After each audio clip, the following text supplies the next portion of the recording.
On this video, we're going to cover the plants that have survived the snow in the dead of winter in my garden. So come and take a look. Let's go for a little walk on my garden and let's see what's alive and what's not.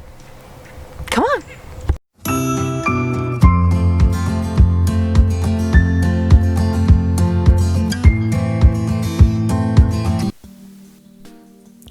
I know. I said what's alive in my intro, but everything's alive. Some are just without leaves and they're dormant, but they're all living. These right here just happen to be green. I happen to live in zone 7A in northeastern Tennessee. Then we get just a little bit of snow, maybe 3 times a year, but it remains cold off and on in January and February. Sometimes the plants, they get confused and they start flowering before the last frost. I put this knockout pink rose and it just shot up. I tried to do this frost-proof gardenia. I saw it and I thought, I'm going to try this one because I don't have any success with gardenias, but this one was completely full of snow just a couple of weeks ago, and look at it now. Hopefully it survives. My comfrey, one of the hardiest plants I know. I put comfrey underneath, or I should say at the foot of every single one of my fruit trees, and they spread. Comfrey just is a plant that spreads and spreads and spreads. It doesn't look as pretty as it does in the spring, but look, it's still alive. And it has helped my apple tree right here, and that one right there, that other apple tree. So comfrey is a plant that you'll never kill. Right here, you can see it growing right next to this is a weed right here, but there's a comfrey. And I have a lot of babies. Ground cover. I have so many ground covers. I've used this little island with all these ground covers and see which ones I like the best. And then I've taken the few and then spread them all over my yard, all over my garden, I should say.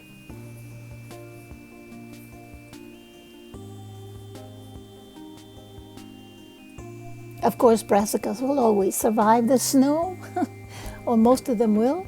This is what it looked like 2 weeks or so ago. Actually, no, I take it. This was Christmas. But look, my magnolia tree was full of snow and it's green right now.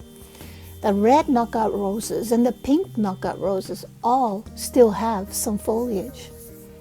This is a rhododendron, and even though it hasn't grown, it's still green. The azaleas also are a very hardy plant.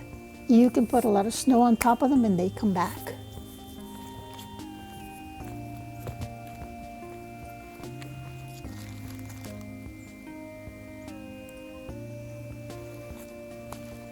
This one right here, the vinca, it grows extremely fast, but it gives me these beautiful purple flowers.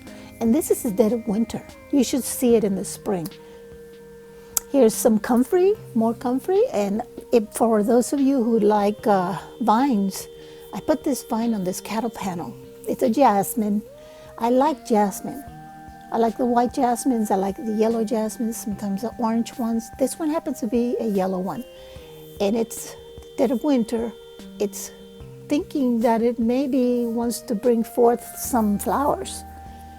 I'm telling you, this plant right here gives me so many flowers. It flowers all the time, even in the winter time. So if you want to plant some, it's called Carolina, oh my goodness, I didn't even see it quite right. Carolina jasmine or something like that. Look, it's full of these little buds. On the other side, I have another jasmine. This is an orange jasmine. It's called a star jasmine. It's bigger than the other one. The flowers are also bigger than the other ones, but it's slower growing. They were both planted at the same time. By the way, I know you see the price of all these plants, but I want you to know I have another video that covers this. I never buy the plants when they are full price. I always wait until they are half price or 75% off because it's ridiculous to buy a plant the way they price them.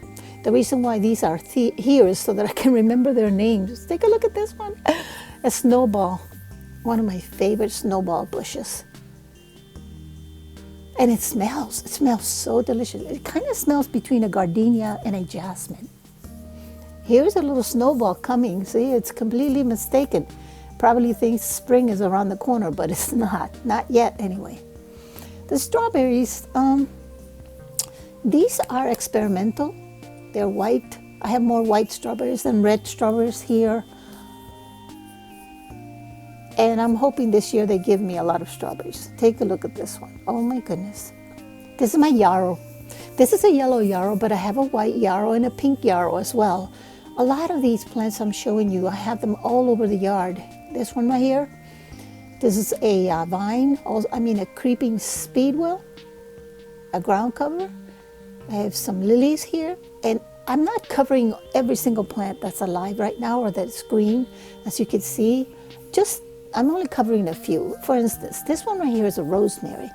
I have a rosemary in every single one of what I call islands.